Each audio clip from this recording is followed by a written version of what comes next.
for this part of our chat, we would like to also bring in Mr. Bikash Pandey of Windrock International. He's the Clean Energy Director at Windrock Global, and he has had decades of experience in energy access, including microhydro, but several other technologies. So we'll bring in Bikash. Yeah. Okay, Bikash. I'm always amazed when I speak with you and hear about your many different experiences over the last 30, I'm sure over 30 years, ranging from being on the ground to looking at national level programs and access to finance. And because you have this rare perspective of working across technologies, I wanted to ask you how you would recommend differentiating between different decentralized renewable energy access technologies. Sure. Thank you, Dipti. Energy access for rural areas, people that don't have access to modern energy, clearly is trying to meet many different needs.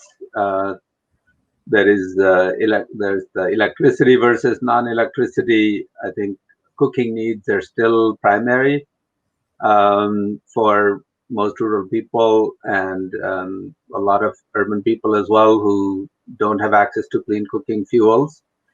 When we move to electricity, we're also thinking about basic lighting services and more sophisticated, more demanding livelihoods related services. So I think over my career, I have been seeing different technologies develop and kind of occupy the clear niches where they have a real advantage.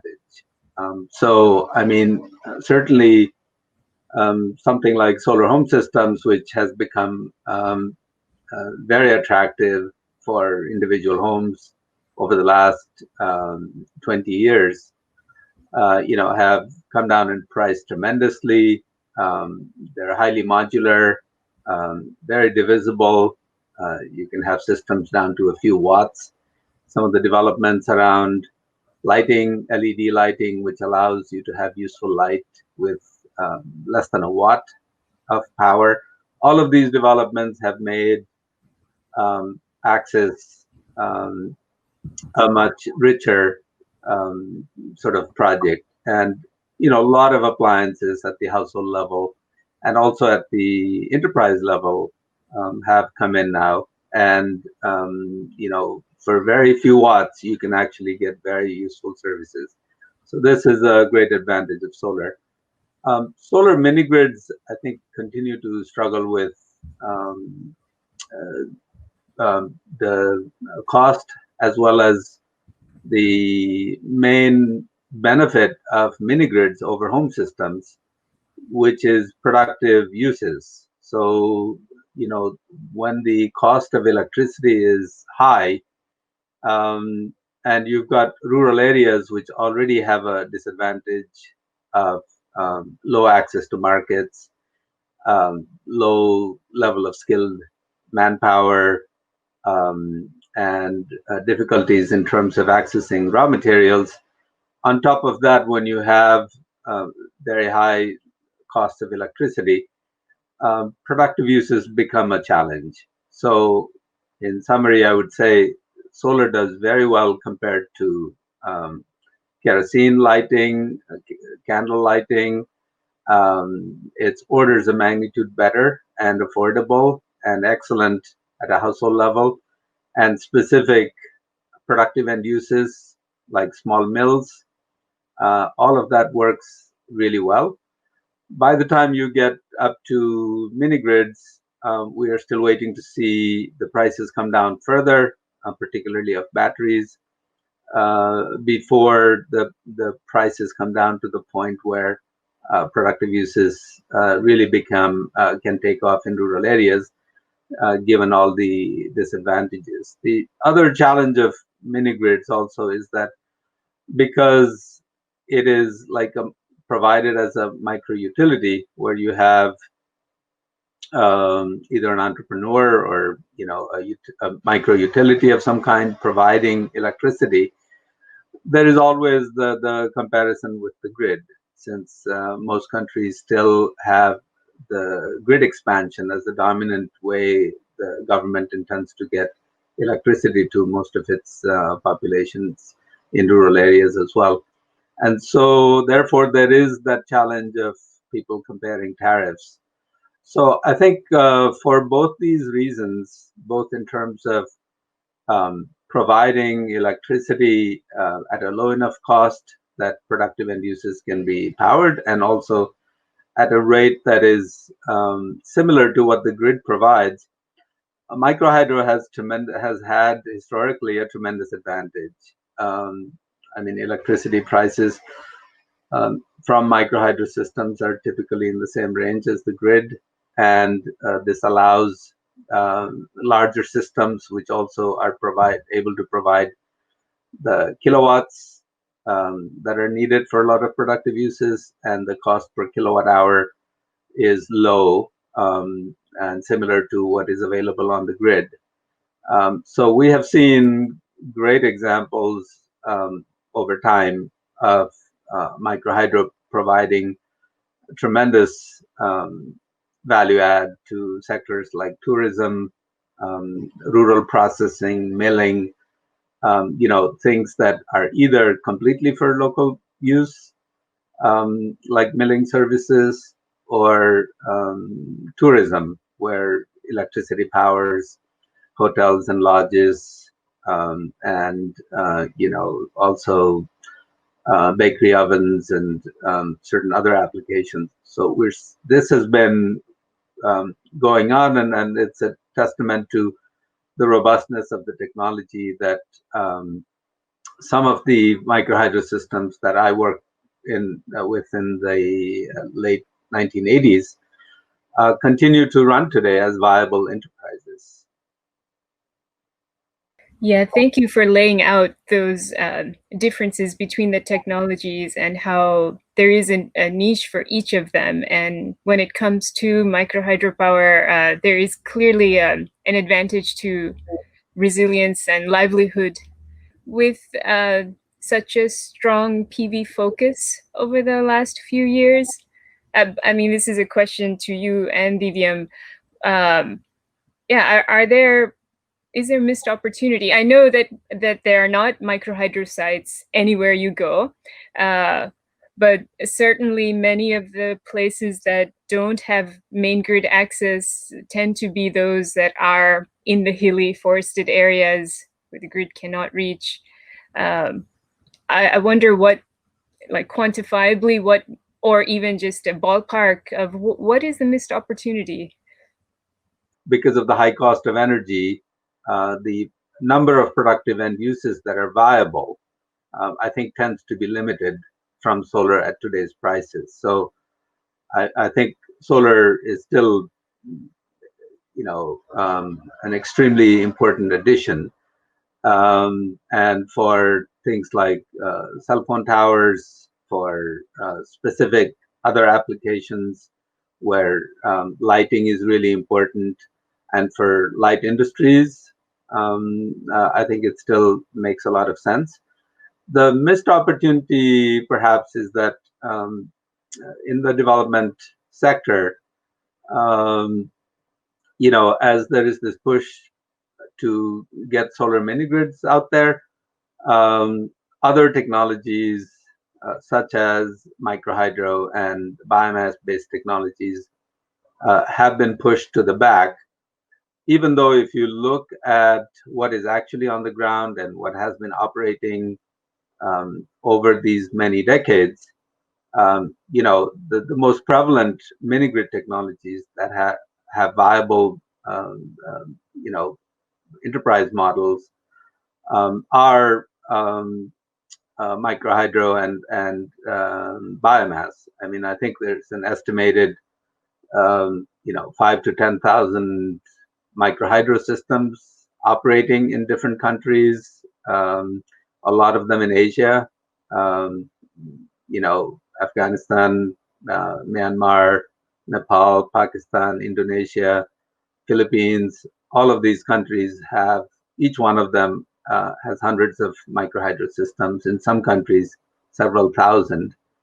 So I think, and there are some very clear productive use areas that microhydro has been powering, um, uh, which I must say, even before electricity. I mean, microhydro itself is a technology that is over 2,000 years old in terms of water mills and milling. So milling in a lot of mountainous areas continues to be done with some form of a water mill. And so with production of electricity, milling still is the primary productive use.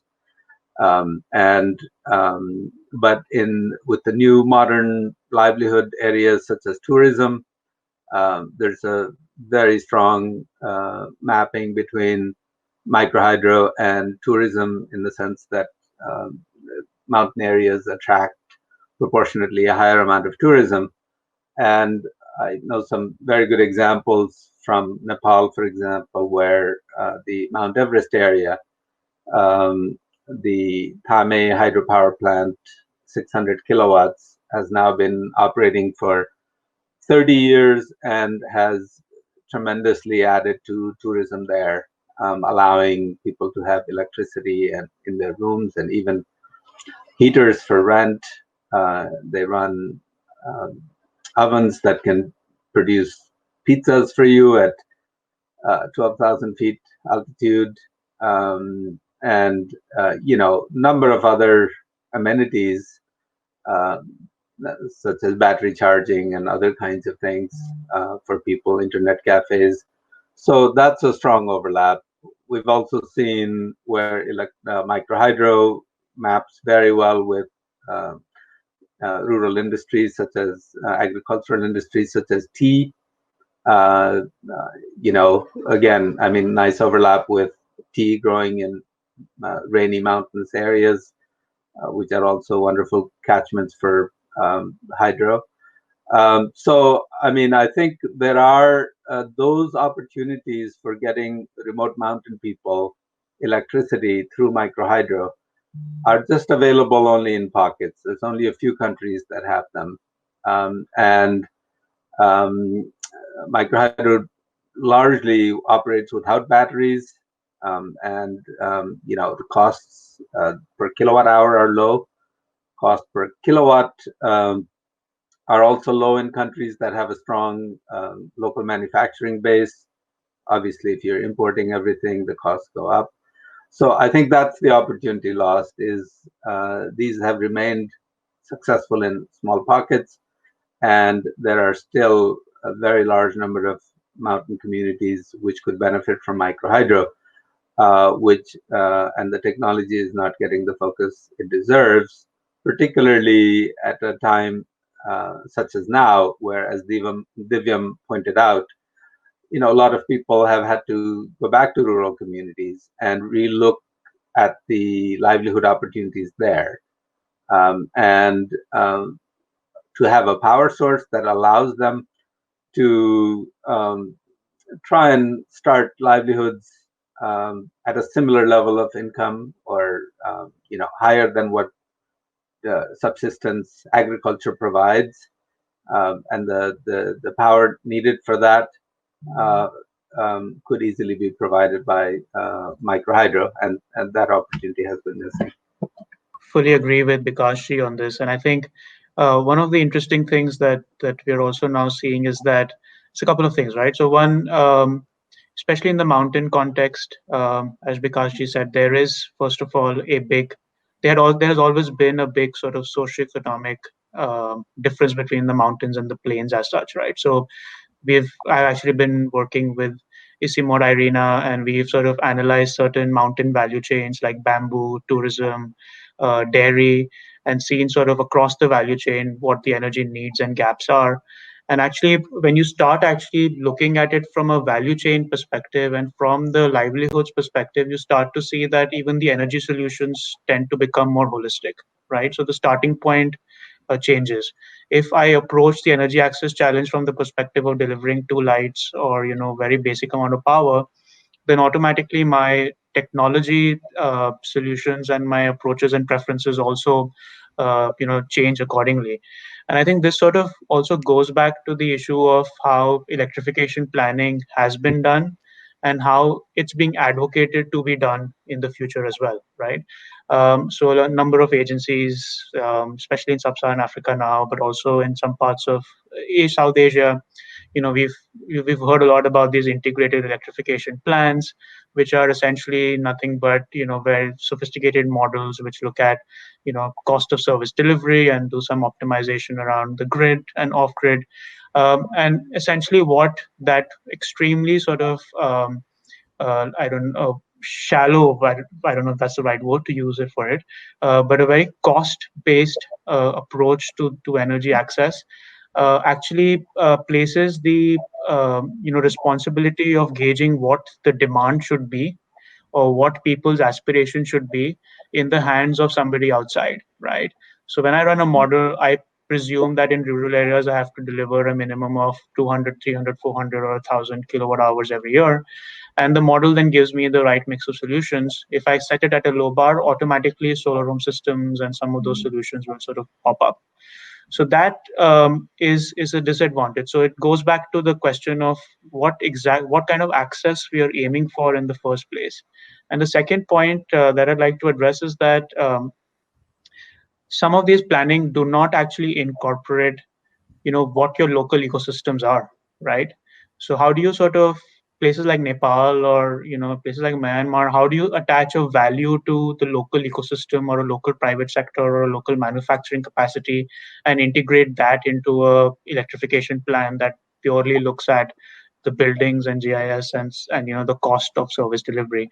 So I think there is a lot of work that still has to be done around how we do electrification planning, and sort of going back to Bikash's point also in terms of what the starting point of what we are trying to aim for through energy access. I think that strongly influences the outcome from my perspective. Yeah, this is all of the multifaceted aspects of micro hydropower within the energy access space that come into play. We have seen over the last year, especially through Bikashi's guidance, that different types of ownership models and management structures lead to exactly what you both have described, a more holistic, impact-based approach to implementing energy access. So yeah, I wanted to give Bikashi a chance to, like you mentioned, this project in Namche Bazaar, but in general, what are the different models that you see? How have the community-based models compared to enterprise-led approaches? Yeah, so I think in terms of large numbers of microhydro systems that have been constructed through national programs, and we have seen large scaled up programs in Afghanistan, Pakistan, Nepal, particularly. I think India, certain states in India also have those, maybe not to that scale, but I'm talking about, close to 500 to 1,000 systems and several thousand in Afghanistan and Nepal. There, the national programs generally tend to support user group managed microhydro systems. And, sort of relating to my earlier point about thinking about the energy source kind of linked with exactly what we are trying to do with it. I mean, I'm generalizing, but I find many of these user group run systems are really designed with the idea of providing basic lighting to people and perhaps one productive use like a mill, and are not really set up to optimize the use of that or provide returns. They tend to be highly subsidized systems. They're still a great solution. They lend themselves to management by operators with just small amount of training, which people can pick up quite quickly.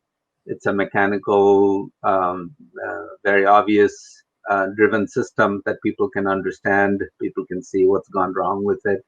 So I think those work very nicely and provide that kind of power. Sometimes I do see that community managed systems tend to be oversized with the idea that they could be used for all sorts of productive uses without the management that goes and the incentive, aligning the incentives that goes with actually pushing these equipment to their full use. So I've seen community managed systems in all three countries, where Pakistan, Afghanistan, and Nepal, where the communities are very strict about what can be used. They don't want the systems to break down, but they're really not focusing on using that the micro hydro for its full application. It's not unusual that right outside in that same town there is a mill running on diesel, and communities are going around every house checking how many bulbs people are using, the committee. So you do have those kinds of situations. So I do think in terms of making these things sort of increasing their utility and giving the high returns which is needed, it does need a different kind of management structure. So people have looked at a couple of different structures. One is entrepreneurs, and a good example is the Barpak system in Nepal, where Bir Bahadur Ghale has been running a system now in his village for over 30 years, and a lot of resilience into that system. How he built it back after the earthquake in 2015 and scaled it up as demand for electricity increased. Some of the larger systems also have more of a company structure, where you actually have investors into these systems, including local users. Again, I mean, I think just providing that one level of formal structure of accountability, that there's somebody watching to make sure that if these things are well used and they get to power lots of productive uses and revenue increases, there is a positive outcome from that. It's there you've got some alignment of incentives where somebody sees that did we make a profit this time or not. Whereas many of the user group managed systems, basically what people are looking at is, did we generate enough tariff to pay the operator? And do we have a small fund for repairs? Otherwise, let's do our best to make sure the machines don't have to work too hard so they never break, because who knows when we will get another grant to build something like this. So I think the ownership has a lot to do with these incentives. And some of it is just straightforward training and understanding about how this can be done. Windrock, my organization, worked with 5 systems in Nepal, in the west of Nepal, in Baglung district, with funding from Wizens, to take a look at systems that were about in the 100 kilowatt range, and just provided basic training of accounting and get just a few basic tools that they needed to look at what were the potential revenue from this system versus what they were actually generating, how through using differential tariff they could encourage a much more balanced load profile, how a lot of productive end uses could be viable if they would be given lower electricity rates at night or during the day when people don't need it for lighting. I mean, these kinds of things come naturally to an entrepreneur like Bir Bahadur Ghale, and he already charges low cost for the bakery that starts up at midnight, and charges much higher rates to the cell tower that he also provides in his village. So I don't think an entrepreneur really needs, instinctively they know that. They may need training, but instinctively they know that. Whereas community systems tend to work with kind of the lowest common denominator. They like to have the same rule for everybody, not try and make distinctions, not try and be seen to be favoring this or that.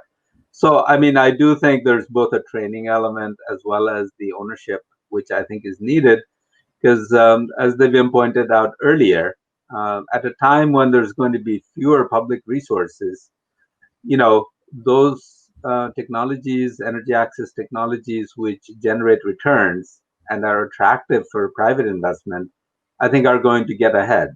So this is one of the things I think that would be really useful to look at. Both how do you improve and existing systems that are maybe run with entrepreneurs, I mean with users, right, user groups at the moment, as well as how do you start up programs which encourage enterprise, entrepreneurs, as well as sort of company models, public limited companies, or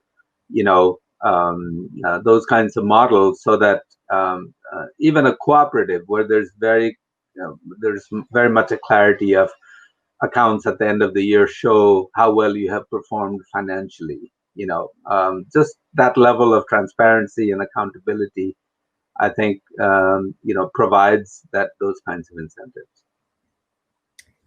Yeah, this definitely goes back to what Divyam and I were discussing earlier, how local practitioners do the core work that many of us aren't able to do, the nuts and bolts of mobilizing a community, having a system work, bringing impact. But how do they communicate back the financial viability?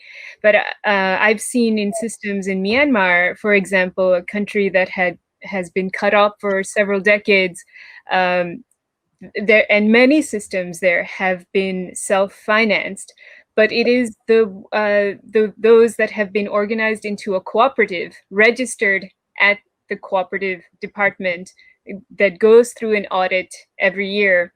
That is the one that continues to grow.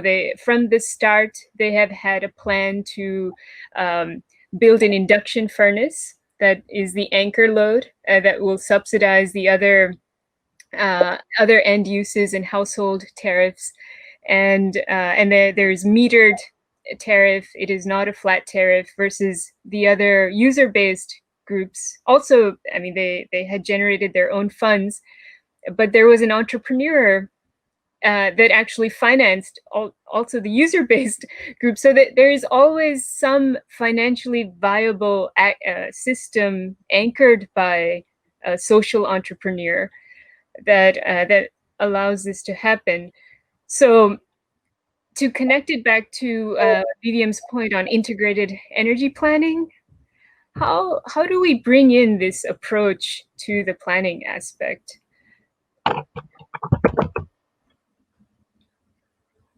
Is that with me or? Yeah, either of you. I mean, in this case, cost is important. Cost and end use. The financial aspects are important, just as Divyam was pointing out. In often when energy plans are made, it's always about what is the least cost option to electrify, and not always about what is the impact that's being brought. But yeah, so one thought that comes to mind is maybe really quantifying that impact. So when a livelihood is developed, what is the income generated by, what is the increase in income of households, community enterprises? But I wonder if there's some other ways for planners to bring in this enterprise aspect to energy access. I mean, one thing just from that ownership management aspect, I do notice that a lot of donors have either ignored microhydro, or when they have invested in them, somehow there is that sense that if donors are putting resources into a sector, it is equitable to have it run by a user, and there shouldn't be like a private individual or company benefiting from it. And I think that tends to be short-sighted. from a sustainability perspective and replicability perspective. So pretty much all of the national programs in the 3 countries I mentioned, which have these large numbers, have had that problem. And then on top of that, in the name of equity, they limit the use of the energy for large users. For example, till recently in Nepal, a kilowatt had to provide at least 5 households. So if to be eligible for a government support, those kinds of rules basically limit the opportunities for livelihoods. I mean, 3 tourist lodges in a remote area couldn't get together and put in a 15 kilowatt system to meet their tourism needs, for example, because 15 kilowatts automatically meant at least 75 households had to have access. So these are driven by a different set of metrics in terms of access, but then kind of lose out in terms of the opportunities for livelihoods, opportunities to bring in other actors who could be important players here. This is one. Same thing links with what you are saying, Dipti, is that I think if we could link this more strongly with what was that energy used for? Did it create jobs in rural areas? Did it lead to resilience of rural people?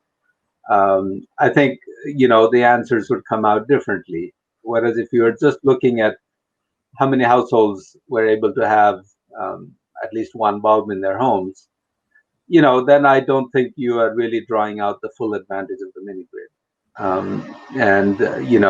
The mini-grid as a way to get electricity to people, is really justified on account of its ability to contribute to livelihoods. And otherwise, home systems and individual self-standing systems, solar oftentimes, are much more versatile and easy to put in, and people have demonstrated they're prepared to pay the bulk of the cost of those systems. So I do think there's a very important shift in metrics that are needed here, that if you want to do mini-grids, really look at how many livelihoods related metrics you score on. Otherwise, maybe you should be looking at simpler technologies that are easier to manage. Yeah, fully agree. And I think, one of the interesting things is that already in the sort of, when we talk about solar mini grids and all of those things, the development funding for those technologies is already moving towards more private sector driven approaches, right? So we're already seeing, World Bank financing going into private solar mini grids and solar hybrid mini grids and whatnot. And I think just sort of going back to what Vikasji was saying earlier, I think we need to sort of look at these thousands of micro hydro systems that are already there. Draw out and say what the benefits and what some of the disadvantages of these different models and ownership structures are, and the intrinsic value of an enterprise-based approach where you don't actually remove the community from it. You could still have community as a central part of the micro hydro itself, whether it's an equity or whatever. But it's the question of how you're actually managing the micro hydro system, right? And an enterprise approach there has a whole number of benefits that Vikasji highlighted. So I think we just simply have to look at how we can bring in that development finance and the support, for these enterprise-based approaches, in the micro hydro sector, rather than sort of, as Vikasji said, continuing to stick to this, the mentality and mind frame that any donor money, then there's equity issues and all of those things. So there has to be a middle ground, and there has to be an equitable approach also across technologies which deliver energy access in a different way. Yes. Yeah. I mean, for sure, we see a need for different technologies in different regions for different use. But definitely the hydro and also biomass sectors are more catered toward productive end uses that are linked to local livelihood, whether it be agriculture processing, other things that require motors and different local industry. And this is so critical to rural upliftment and rural development. And now with this economic recovery in front of us, and to, as you were pointing out earlier, recovering better, so that if something like this happens again, how do our rural communities shouldn't be as impacted? A lot of that is about how much can be produced locally, what is the the local livelihood, and for that, energy access is at the core of it. So yeah, absolutely. And I think it's actually hearing stories from the some of the micro hydro projects themselves, from Bir Bahadurji's, is that you can truly get a sense of how all of these things that we're talking about play out in reality, right? So it's not something that's a vision that we have for the sector. It's something that the sector already demonstrates and provides for. So I think whether it's in terms of resilience, dealing with shocks, whether it's in Nepal's earthquake or it's a pandemic or whatnot.